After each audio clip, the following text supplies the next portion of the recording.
Good afternoon, everyone. I'm very thankful that you all could join me. We left off in Exodus 15 last time, where the children of Israel had just came from Mara. Moses had cast the tree into the water there, and it became sweet instead of bitter. And Mara was a good time of testing. Then they get a reprieve at Elim, where they come to the 70 palm trees. They have shade, and then they have the 12 wells also to drink from. But now they're coming into the wilderness of sin.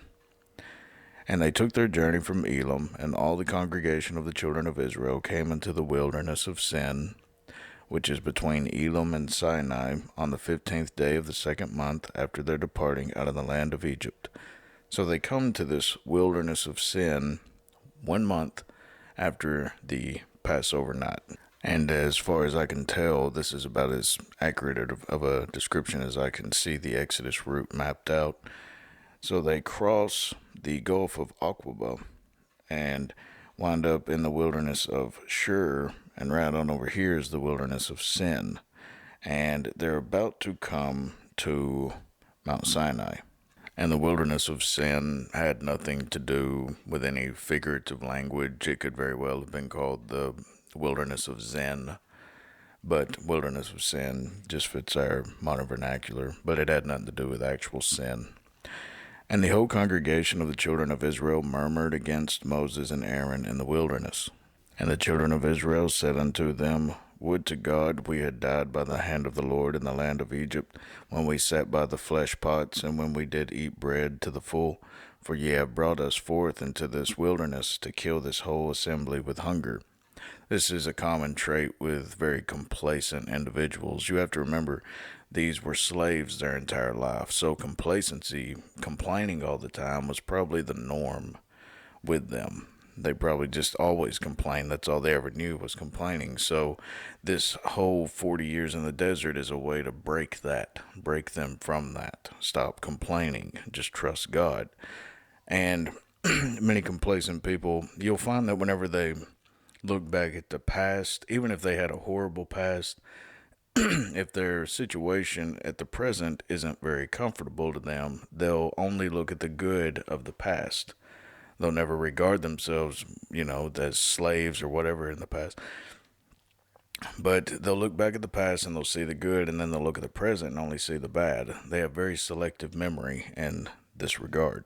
Then said the Lord unto Moses, Behold, I will rain bread from heaven for you, and the people shall go out and gather a certain rate every day, that I may prove them whether they will walk in my law or no. See, so it's all a test. God just says the reason why he's doing this. He says to prove them whether they will walk in my law or not. And it shall come to pass that on the 6th day they shall prepare that which they bring in, and it shall be twice as much as they gather daily. And Moses and Aaron said unto all the children of Israel, At evening, then ye shall know that the Lord hath brought you out from the land of Egypt. You would think that they already knew that it was the Lord, given all the plagues, the crossing of the Red Sea, the miracle at Mara, the Passover. All of these things should have proved unto them that it was the Lord that's doing this. Well, Moses is saying, now you'll definitely know. And it takes a lot of proof for some people. This is the reason why I believe in Luke, the book of Luke, whenever the rich man says to Lazarus, send Lazarus back to tell my brothers about this place so that they don't come here. Abraham looks back at him and he says to this man burning in the flames of hell, and he says, they have Moses and the prophet. If they don't believe Moses and the prophet, they'll neither believe the one that come back from the dead. They'll just say it's a hallucination or a ghost or some kind of supernatural event that has nothing to do with God, that it's this new age thing. They'll make up something all the time. So basically now I can put it in our vernacular and say they have the Bible. They have preachers. If they don't believe us, they won't believe anyone else.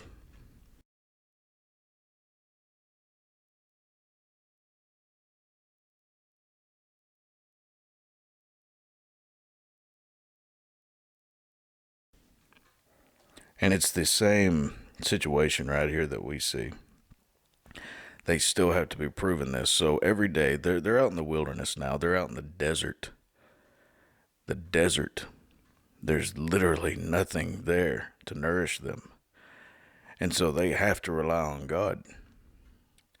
And God says, you'll now 100% know that it is me doing this because I am telling my prophet to tell you this is from the Lord, bread from heaven, which it was always called bread from heaven by the Lord, except for just in a couple of instances.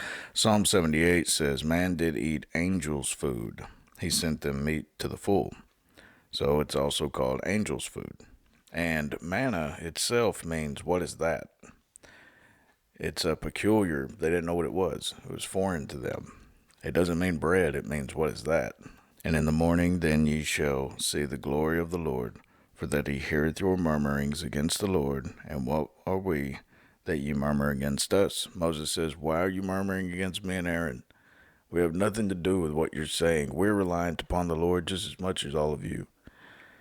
And people often do this with preachers. Preachers will preach the word, and the people will come against them. It's don't shoot the messenger, man. I like what Adrian Rogers said one time.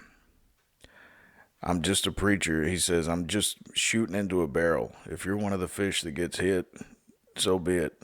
But I have to put these bullets in this water, something to that effect. And Moses said, this shall be when the Lord shall give you in the evening flesh to eat, and in the morning bread to the full, for that the Lord heareth your murmurings, which ye murmur against him. And what are we? Your murmurings are not against us, but against the Lord. Whenever people come against the preachers, it's not against them that they're coming against, it's against God. But because the preachers are the ones taking the hits down here on the earth, that's the reason why I believe that the Lord blesses them in the next life with rewards. And Moses spake unto Aaron, saying to all the congregation of the children of Israel, come near before the Lord, for he hath heard your murmurings. And it came to pass, as Aaron spake unto the whole congregation of the children of Israel, that they looked toward the wilderness, and behold, the glory of the Lord appeared in the cloud. I have heard the murmurings of the children of Israel, speaking to them, saying, at evening ye shall eat flesh, and in the morning ye shall be filled with bread, and ye shall know that I am the Lord your God. Anytime that you see Lord, all capital letters, that means Jehovah. So that's the Father. But whenever you see it spelled like this, Lord, then you're looking, that's Christ. That's Jesus speaking.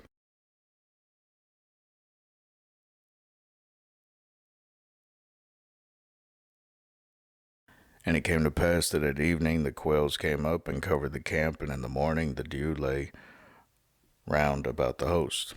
I myself have hunted and killed and ate quail, and I do have to say that's a delicacy, man. I really do like quail. Quail's a very good food. And when the dew that lay was gone up, behold, upon the face of the wilderness there lay a small round thing, as small as the hoarfrost on the ground. And when the children of Israel saw it, they said one to another, it is manna, for they wist not what it was, they knew not what it was. And Moses said unto them, this is the bread which the Lord hath given you to eat. This is the thing which the Lord hath commanded.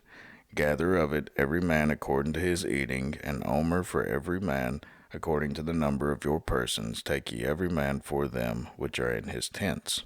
For any of you wondering what an omer probably was, it would be that it wasn't an exact measurement that we have of it today, but it would be probably like a cup full now, but it could have went all the way up to a gallon.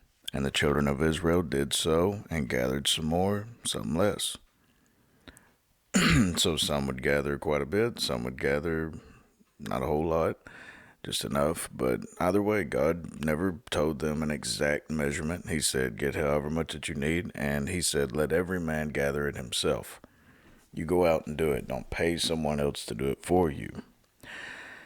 This was pretty important, I believe, because idle people will become very, very complacent very easily. Idle hands are the devil's playthings, as we hear. But it's very important to notice that God didn't just spoon feed this to them. They had to get up early in the morning or else it would melt. So it would have to be probably before 8 or 9 in the morning. The scripture tells us very plainly, he who doesn't work doesn't eat. And it constantly says that hard labor will bring wealth to one and food to one, nourishment for one, and how the lazy man will hunger in the time of harvest. So God is, and it even goes further and says that, just to get a little bit deeper into this, Paul says in one of his letters to Timothy, I believe, how the man who doesn't work and provide for his family, as was ordered from the time of Adam, now by the sweat of your brow will you do work. He says, any man who doesn't provide for his family has departed from the faith. That's how important work is to God. And so we see that they have to get up every morning to do this the entire time they're in the wilderness now, the entire time. And when they did meet it with an omer, he that gathered much had nothing over, and he that gathered little had no lack. They gathered every man according to his eating. And Moses said, let no man leave of it till the morning. He says, don't store it up. And this kind of points to what Jesus says, give us this day our daily bread. Daily bread. God's trying to teach them, I'll provide for you every day. Every day. Not, you don't have to worry about storing it up. Don't put your own works into this. Don't put any of your own thoughts into this. I'll provide for you. Notwithstanding, they hearkened not unto Moses, but some of them left of it until the morning, and it bred worms and stank, and Moses was wroth with them. So I would say that the logic behind a lot of this was they didn't want to get up early and gather any of it. So they were they were they were kind of being disobedient in two ways. They were planning not to do, and this is presumption on my part, but they were trying first to maybe get out of work, but we know for a fact they were disobedient and leaving it over and holding it until the morrow. And a very important lesson was in this because they were more trusting in their own ability to store up what God was giving them than they were in the words of God. So we learn about this later with Christ, whenever Satan tempts him in the wilderness and he says, well, turn these rocks into bread. And Jesus says the same thing that's written in Deuteronomy 8. Moses is speaking to them, and he humbled thee, and suffered thee to hunger, and fed thee with manna, which thou knewest not. It's the meaning of manna. What is that? Neither did thy fathers know, that he might make thee know that man doth not live by bread only, but by every word that proceedeth out of the mouth of the Lord doth man live. So he's saying obedience to God is crucial. It's everything. Listening to God is everything. Yes, you do need bread. You do need water. But above all that, you need to listen to God.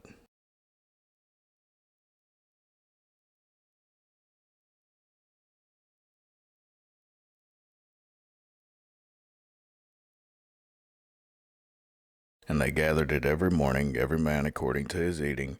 And when the sun waxed hot, it melted.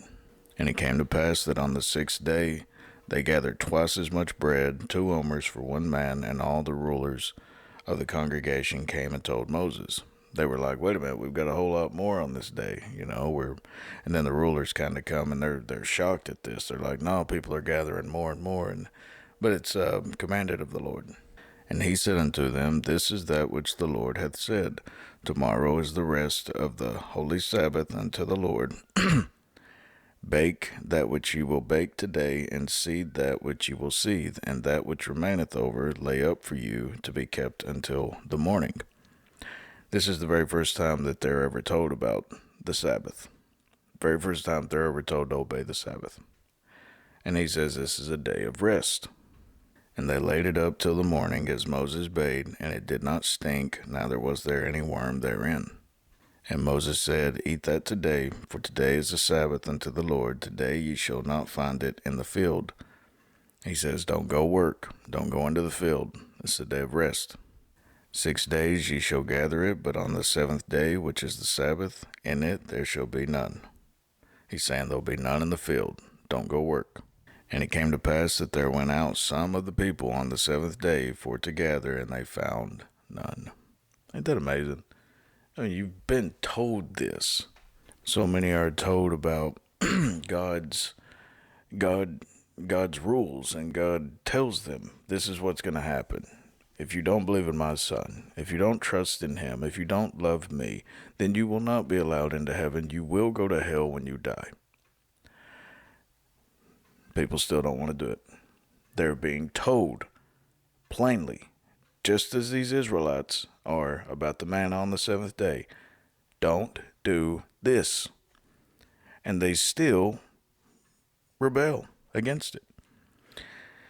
It just goes to show the rebellious nature of people and how they always try to do what they want, thinking that that's going to fulfill their need and their desires, even though God tells them that it won't. He that loveth silver shall not be satisfied with silver, nor he that loveth abundance with increase. This also is vanity. God tells us this plainly, and men still don't listen. All the rivers run into the sea, yet the sea is not full. Unto the place from whence the rivers come, thither they return again. All things are full of labor, man cannot utter it. The eye is not satisfied with seeing, nor the ear filled with hearing. It's never enough for worldly people. Ever. It's never enough. We walk by faith, not by sight. They walk by sight, not by faith. The eye is not satisfied with seeing, nor the ear filled with hearing. No matter what they see in this world, or this universe, or they even hear about in this universe, it never will be enough to give them that peace, that at the end it will be a happy ending. It'll never be enough. Never ever be enough. It's the rebellious spirit, Antichrist spirit. And the Lord said unto Moses, How long refuse ye to keep my commandments and my laws? See for that the Lord hath given you the Sabbath, therefore he giveth you on the sixth day the bread of 2 days. Abide ye every man in his place. Let no man go out of his place on the seventh day. So the people rested on the seventh day. Sometimes it takes an awful lot to get someone's attention, an awful lot more than it takes for others. If you'll notice with both man and beast, how whenever you start desiring their attention, you can always go to the root level of human nature, of creation nature, and you can go to food. Like if you have a dog or dogs, and you wish to get their attention, get a little food. And you're trying to put your word before that food. Listen to me, and you'll get this food. Same type of logic a little bit with what God is doing to them. He's saying, look, and even whenever they disobey, he still gives them food. And we see how after they found nothing in the field, they stopped doing it. So it's not just about giving, it's also about stop giving, cease from giving. It's about limits. I heard it once said that in order to make a beautiful river or a lake, a body of water, in order to make it beautiful and healthy to drink and swim in and such, and fish to live and whatever, in order to do that, you have to have banks on each side in order to contain it. If you don't have those restrictions placed upon each side, then it just turns into a swamp, and it ruins not only itself, but everything around it. So these restrictions are for a very good purpose. It's for discipline. Discipline. And this is what so many in the atheist community don't like. I don't want your rules, your restrictions, and such. Well, it's not what Christianity's about. It's about love, and they don't understand that. And the house of Israel called the name thereof Manna, and it was like coriander seed, white, and the taste of it was like wafers made with honey. And Moses said, This is the thing which the Lord commandeth. Fill an omer of it to be kept for your generations, that they may see the bread wherewith I have fed you in the wilderness when I brought you forth from the land of Egypt. And Moses said unto Aaron, Take a pot, and put an omer full of manna therein, and lay it up before the Lord to be kept for your generations. Whenever the temple, Solomon's temple and Herod's temple and such, whenever these temples were built, they, in the Holy of Holies, the holiest of all place, they would keep the Ark of the Covenant. Well, within the Ark of the Covenant, this pot omer of manna was one of the three items found within it. Talking about the Holy of Holies, which had the golden censer and the Ark of the Covenant overlaid round about with gold, wherein the Ark of the Covenant was the golden pot that had manna, and Aaron's rod that budded, and the tables of the covenant, the two stones of 10 Commandments. As the Lord commanded Moses, so Aaron laid it up before the testimony to be kept. The testimony spoken of here was the Ark of the Covenant. It was the proof of these days. And the children of Israel did eat manna 40 years until they came to a land inhabited. They did eat manna until they came unto the borders of the land of Canaan. So right here we're told, because all of this is retrospect, Moses looking back and writing it as it all went down. And probably towards the end of his life, well, almost guaranteed towards the end of his life, he was writing this. And the children of Israel did eat manna 40 years, and they came to the land. And it stopped.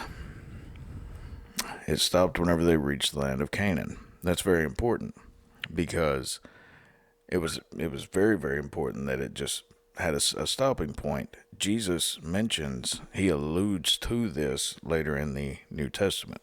Now, this is right after Jesus fed the 5,000. They're wanting more bread like Moses and all these Israelites had received in the desert. And Jesus is trying to teach them a far more important lesson. Far more. Then Jesus said unto them, Verily, verily, I say unto you, Moses gave you not that bread from heaven, speaking on what he spoke, speaking on the eternal bread.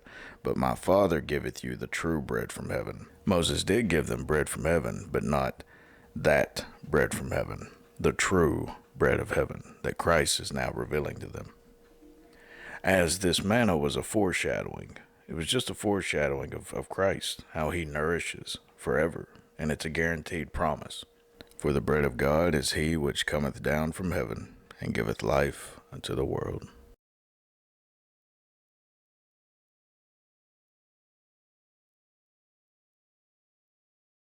Then said they unto him, Lord, evermore give us this bread. And Jesus said unto them, I am the bread of life. He that cometh to me shall never hunger, and he that believeth on me shall never thirst. You see, whenever this manna ended, once that they entered into Canaan, Jesus says, come to me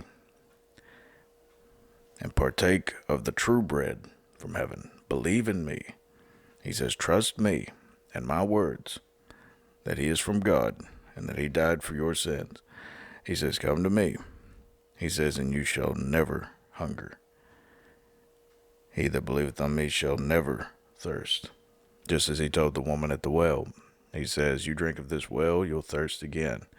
He says, partake of the water that I give you. He says, and you will never thirst. Ever thirst. He's being symbolic. He says, I am better than all these things that you need.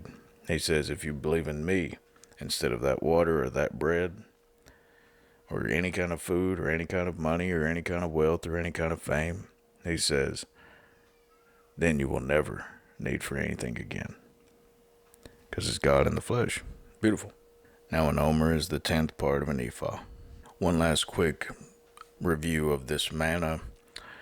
In Exodus, manna is described as being a fine, flake-like thing, like the frost on the ground. It had to be collected before it was melted by the heat of the sun, and was white like coriander seed. Raw manna tasted like wafers that had been made with honey. And Numbers were told a little bit more about this. It arrives with the dew during the night, and would melt like mush if not collected on time, and breed larvae. The Israelites ground it and pounded it into cakes, which were then baked, and resulting in something that tasted like cakes baked with oil. Actually, probably pretty delicious, I would say. I'd say this was a delicacy to them. It's the food of angels, we're told. But my friends, that is the day's lesson. Hopefully tomorrow we will be able to get into Exodus 17, Lord willing. God, peace be with you. Amen.